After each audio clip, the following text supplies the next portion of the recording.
Muchos youtubers pronostican acertadamente que el sistema financiero internacional colapsará pronto. Pero yo voy más allá y afirmo que es la élite, los banqueros internacionales, la que va a provocar intencionadamente el colapso de la economía y la destrucción de las monedas nacionales de cada país para sustituirlas por una única moneda mundial digital controlada por ellos. Este proyecto fue aprobado en una reunión secreta en 1988 y se decidió que se llevaría a la práctica en 2018. Pero en este lapso de tiempo ha tenido lugar un contratiempo inesperado: el resurgimiento de Rusia y de China, que están maniobrando para impedir el éxito del complot de los banqueros de Londres y Nueva York. Empecemos el report de hoy. Tengo la inmensa suerte de que a la mayoría de mis oyentes mis análisis les parecen acertados, tal y como puedo comprobar en la sección de comentarios y a la vista del ratio entre likes y dislikes.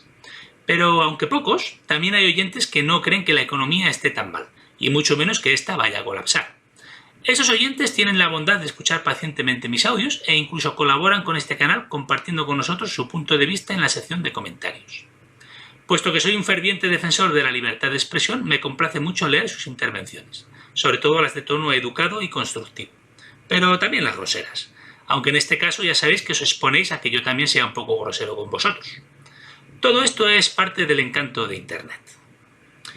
Por cierto, hablando de la sagrada libertad de expresión, el inefable George Soros, que es el encargado de ejecutar las órdenes de sus superiores, los banqueros internacionales, por ejemplo, organizando golpes de Estado, revueltas subversivas, campañas de desprestigio de rivales políticos, labores de desinformación, etc., ha participado en el foro de Davos, en Suiza, donde cada año se reúnen los gerifaltes del globalismo para fijar las directrices generales a seguir. Una cosita, no os dejéis impresionar por los políticos y hombres de negocios que asisten a esta reunión. Ellos son simples chicos de los recados de los banqueros internacionales, los que de verdad controlan todo el cotarro. Pues bien, en su intervención ha explicado que la información alternativa que la gente puede hallar en Internet, fake news desde su punto de vista, es decir, noticias falsas, se ha convertido en una gran amenaza para las democracias occidentales. No sé vosotros, pero yo me tomo este comentario como una amenaza velada, como una exigencia a los distintos gobiernos y a los gigantes de Internet para que intervengan y limiten el derecho a la libertad de expresión de los usuarios de las distintas plataformas sociales. Permanezcamos vigilantes. De este sujeto uno ha de esperar siempre lo peor. Volviendo al tema de las críticas de algunos oyentes, en la sección de comentarios he podido constatar que las más recurrentes y en algunos casos lacerantes hacen referencia al hecho de que pasan los meses y el colapso económico que preveo no acaece, por lo que es evidente que me equivoco en mis previsiones. Permitidme que os explique el caso de Peter Schiff. Peter Schiff es un economista norteamericano que hacia el 2004 empezó a denunciar que el mercado inmobiliario de Estados Unidos era una inmensa burbuja que cuando estallase provocaría una grave crisis económica. Le invitaban a los principales programas sobre economía de la televisión para reírse de él. Así, tal y como os lo cuento, para reírse de él en sus narices. El hombre, que tenía y tiene más paciencia que el santo Job, aceptaba resignado esas chanzas, pues sabía que el tiempo le daría la razón. En el 2005 se reían de él, porque en el 2004 la economía no colapsó. En el 2006 se reían de él, porque en el 2005 la economía no colapsó. En el 2007 se reían de él, porque en el 2006 la economía no colapsó. Hasta que llegó el 2008 y, efectivamente, la economía colapsó. Dejaron de invitarle a sus programas de televisión. Bueno, pues no os lo vais a creer. De vez en cuando, pocas veces, últimamente vuelven a invitar a Peter Schiff a esos programas, donde afirma que se avecina otra crisis, solo que esta vez va a ser 10 veces peor que la de 2008. ¿Sabéis qué sucede a su alrededor? Que el resto de invitados se ríen de él. Sí, otra vez. Al final va a ser verdad que el ser humano es el único animal que tropieza 2 veces en la misma piedra. En el 2006, Peter Schiff pronosticó que el sistema financiero norteamericano colapsaría pronto, o sea, hacia el 2007, o el 2008, o el 2009. Es muy difícil acertar la fecha exacta. Finalmente, Lehman Brothers quebró en septiembre de 2008, la fecha oficial del inicio de la crisis. Pero en realidad, en el año 2008 y los años sucesivos, el sistema no llegó a colapsar. Sobrevino una gran recesión, sí, pero no colapsó. ¿Quiere eso decir que Peter Schiff se equivocó? Sí y no. El sistema tendría que haber colapsado, pero no lo hizo porque sucedió algo que ni se le pasó por la cabeza que fuera posible. Que la Reserva Federal pudiera ser tan insensata, irresponsable y canalla como para imprimir la demencial cantidad de dinero que imprimió de la nada y a lo loco a partir del 2008. a lo que hay que añadir que ha mantenido los tipos de interés prácticamente a cero durante 10 años. Esta temeraria y suicida actuación sencillamente no entraba en sus cálculos. Pero eso es precisamente lo que sucedió. Con esta operación la élite ganó tiempo, si bien ya se ve que múltiples indicios demuestran que ese tiempo se está agotando. La Reserva Federal imprimió una cantidad absurda e indecente de papelitos de colores, o más bien de unos y ceros en los ordenadores. A partir de ahí podría haber hecho dos cosas: repartirlo entre sus amigos o repartirlo entre todos los ciudadanos. ¿Por cuál de las dos opciones creéis que se decantó? Efectivamente, por la primera opción.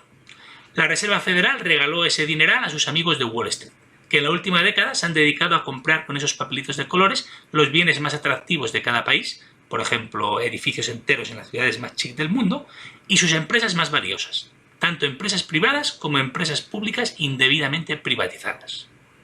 Dentro de muy poco se verán las consecuencias de todas las locuras monetarias perpetradas en la última década por los bancos centrales, que con sus medidas van a provocar la destrucción de las monedas nacionales, especialmente del dólar y del euro. Como se puede comprobar, se está cumpliendo punto por punto el guión del proyecto aprobado por los banqueros internacionales en 1988. Dejadme ahora que os hable de Irwin Schiff, el padre de Peter Schiff. Este hombre escribió un libro en el que demostraba que el impuesto sobre la renta es inconstitucional y por tanto ilegal. Irwin Schiff se negó a pagar este impuesto de forma reiterada. Finalmente, en el 2006, a la edad de 78 años, fue condenado a 13 años de prisión. Murió en la cárcel 9 años después, en el 2015, a los 87 años de edad. Según su hijo, el comportamiento de los médicos de la prisión fue lamentable. Además, un juez le prohibió vender su libro autopublicado, pues ninguna editorial lo quiso publicar, lo que demuestra la deriva autoritaria en la que se halla ese país y la preocupación de la élite por el hecho de que la gente abra los ojos y reaccione antes de haber alcanzado sus objetivos. Por cierto, el impuesto sobre la renta fue aprobado por el Congreso en 1913, poco antes de la creación de la Reserva Federal, durante el mandato de Woodrow Wilson, probablemente el peor presidente que haya tenido nunca Estados Unidos. ¿Sabéis cómo convencieron a los ciudadanos para que apoyaran dicho impuesto? Dijeron que era un impuesto para gravar a los ricos. La gente de a pie estaba encantada con esta medida. Y efectivamente, los 3 primeros años solo lo pagaron los ricos. El problema es que a partir de 1917, el año que Estados Unidos entró en la Primera Guerra Mundial, extendieron dicho tributo a la clase media con la excusa de que todos los ciudadanos tenían que contribuir al esfuerzo de guerra. Hoy en día este impuesto solo lo paga la clase media, pues los ricos utilizan sofisticados trucos de ingeniería fiscal para eludir sus obligaciones tributarias. Así que ya veis, mucho cuidadito cuando oigáis a los ricos, como el especulador Warren Buffett, afirmar que a él le encantaría pagar más impuestos. No sé qué traman él y sus amiguitos cuando hace esta afirmación, pero cuando le escucho lo primero que hago es meterme la mano en el bolsillo para asegurarme de que mi cartera sigue ahí. Permitidme acabar este audio hablando de la ley por la que se creó la Reserva Federal en 1913, lo cual nos obliga a referirnos al hundimiento del Titanic. Ah, que no acabáis de ver claro qué tendrá que ver la Reserva Federal con el Titanic, ¿verdad? Reconozco que esta teoría reúne todas las características que definen a una tesis como teoría de la conspiración, pero yo creo que tiene visos de dar en el clavo. El Titanic se hundió en abril de 1912, y en esa tragedia murieron 1.500 personas y Leonardo DiCaprio.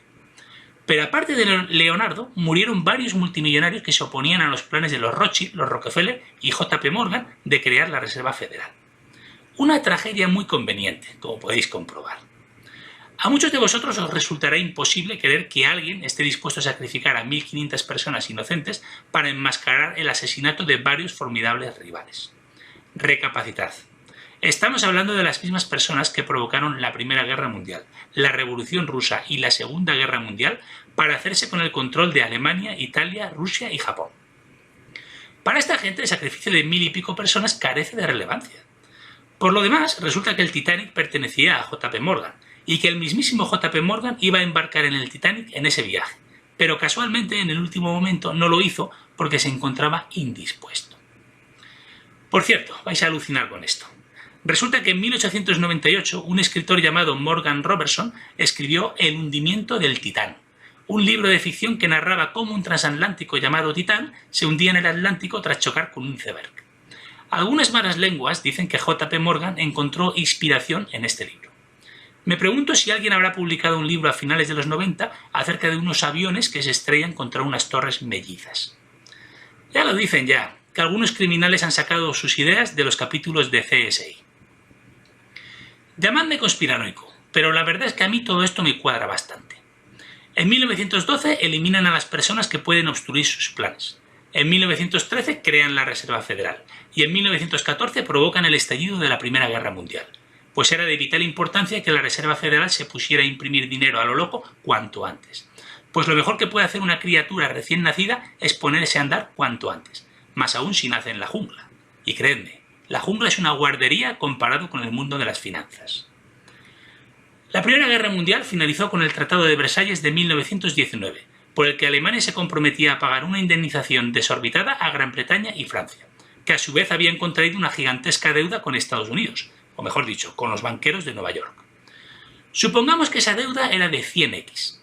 ¿Qué hicieron a continuación? Estados Unidos le prestó 100x a Alemania, que seguidamente entregó esos 100x a Gran Bretaña y Francia como compensación de guerra, que a su vez entregaron esos 100x a Estados Unidos, con lo que su deuda quedaba saldada. Al final de la operación, Alemania le debía 100x a Estados Unidos. O sea, que Estados Unidos controlaba a Alemania a través de su deuda, tal y como se planificó desde antes de que empezara la guerra. El hombre de confianza de los banqueros de Nueva York y en Alemania era Walter Rathenau, que murió asesinado en Berlín en 1922 cuando ocupaba el cargo de ministro de Exteriores. A partir de ese momento, los banqueros de Nueva York empezaron a perder el control de Alemania, hasta que sus agentes fueron efectivamente expulsados tras el ascenso al poder de Adolf Hitler en 1933. Vaya con el efecto mariposa y sus misteriosos vericuetos. Un barquito se hunde en 1912 y eso acaba provocando que Adolf Hitler llegue al poder 20 años después.